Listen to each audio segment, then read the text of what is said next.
Hello, my name is Ty, and today I'll share with you 8 life lessons I've learned working with design. Let's get started. I'm a designer, I'm a creative, I'm an artist. Alright, hello, my name is Ty. Welcome to my channel. Don't forget to like and subscribe. Today I'm gonna bring you 8 life lessons I've learned being a designer. I'd like to bring you these tips not only if you're a designer or a creative, but as well if you're a business owner or if you're just freelancing, if you're creating your own things. I'm sure these tips will help you. Okay, so starting with lesson number 1, it's not about you. Detaching yourself from the work that you do is absolutely important. When you are able to do that, you'll be able to get much more feedback and not get upset or not get frustrated with things that are not going the way that you want. The critique is not about you, and the work that you do is absolutely not who you are. So these are two different things. The fact that I do one project that you might have not liked it doesn't mean that I'm not a good professional. It's helped me to be happier at work, because in general, when working with things, well, visual things or anything that you're going to share and just have more people on board, you have to be open for that. You have to be open for the feedback, and the feedback is going to make you grow as well. And you can put your ego on a side and really focus on your projects and how to do better next time, and just understanding that the critique is not about you. You will be able to learn and grow much more. So lesson number 2, keep your cup empty. The koan goes like this. The professor goes to the Zen master, asks him for his guidance. And during this conversation, the professor keeps bringing so much of his knowledge to the master, just to show to the master how smart he is. And then the master asks if he would like some tea. The professor accepts, and then the master starts pouring some tea into his cup. And the master just keeps pouring and keep pouring, and the water starts overflowing. And the professor keeps looking at it and he's like, "Master, can't you see that's overflowing? Why are you putting so much tea?" And the Zen master says, "You are just like this cup of tea. If you don't come here empty, you will never be able to learn." So this lesson is so important for your entire life. I'm sure that we all can apply these. I have to say I'm not a master at this yet, not at all. Absolutely, but I think it's always good to keep that in mind. You know, if you keep your cup empty, you're definitely gonna learn more. In my career, it's been a lot about thinking that I knew what the customer wanted, but the reality is that it's really difficult when you're outside of a project, of a company, to really know what's going on there, you know, to know what's the essence, what they're looking for, what's their vision. And many times we think like we know what they should be communicating, but actually what they want to communicate is different. And of course we need to try to help the more we can, but listening with open ears, it's absolutely the best you can do every time you get a briefing or you talk to your customers or any kind of situations like that happens. Always remember to keep your cup empty. Lesson number 3, serve your customer well. When offering creative services or projects, the main part of it is to get to know what people are expecting from you. Because many times we try to go above and beyond to satisfy our customers just by seeing what we can offer, what we can give them. But the answer is on what they are asking from you, what they are expecting from you. So in every single job, make sure that you understand what is your briefing, what is your background, what is that they want, and then you make sure that you do that first. And then everything else apart from that is just gonna add up, which is great. But many times I was lost in adding things up, and at the end of the day, that's not what the customer was actually expecting from me, is not what they wanted from me. So it's always important to know that whatever work you're doing, you're providing to another company, to another person. And just by getting to understand clearly what that person is expecting from you, it's always going to put you in a much better position to make your customer happy and make them come back to you as well. So now lesson number 4, leave the little details for later. As a creative, I was always trying to show to my customers at first the best thing I could offer, and that was a big waste of my time, because many times I would have lost a part of a briefing, part of the understanding, part of the message, part of the keywords they have to have.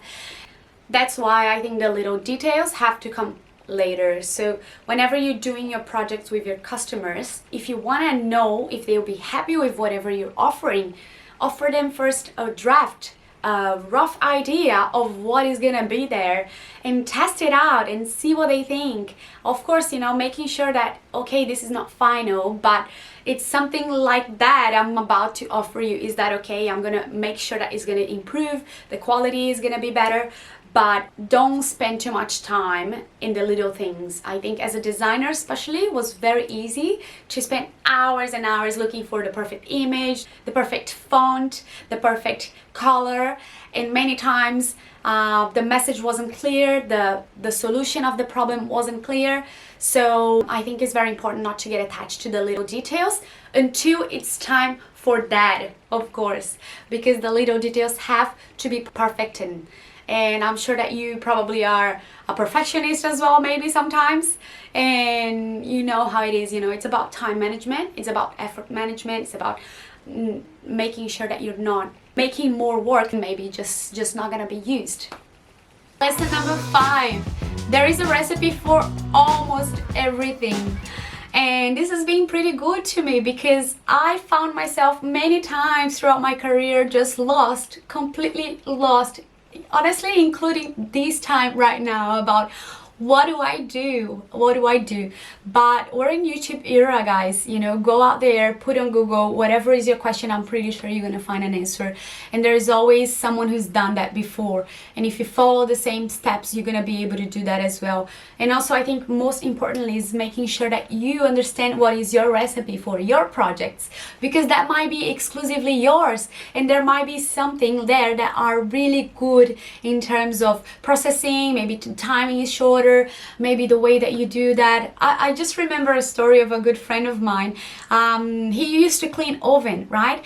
And he was working in the company and he was taught to do it this way.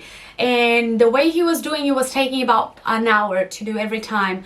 And then he just figured out that if he turned the oven on first, he would be able to clean it in half the time. So yes, there is always a recipe for everything, and you can make your own recipe and you can make that better than anyone else. So that's the lesson number 5. Lesson number 6. The more you know about a problem, the closer you are to solving it. Getting to know the problem that you're trying to solve in a deep level, it's always gonna bring you benefits. Of course, not always as a creative we're able to get there. Of course, many times we're just given certain information and we have to learn and to work with that.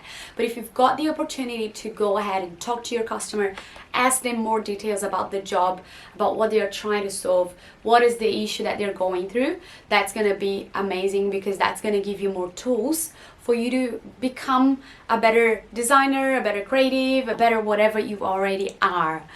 Asking questions is not too much, and in a professional field it's always something that's put me in a different position. You know, people would always respect me for that, and they would understand how much I wanted to learn about their company and to contribute to their projects.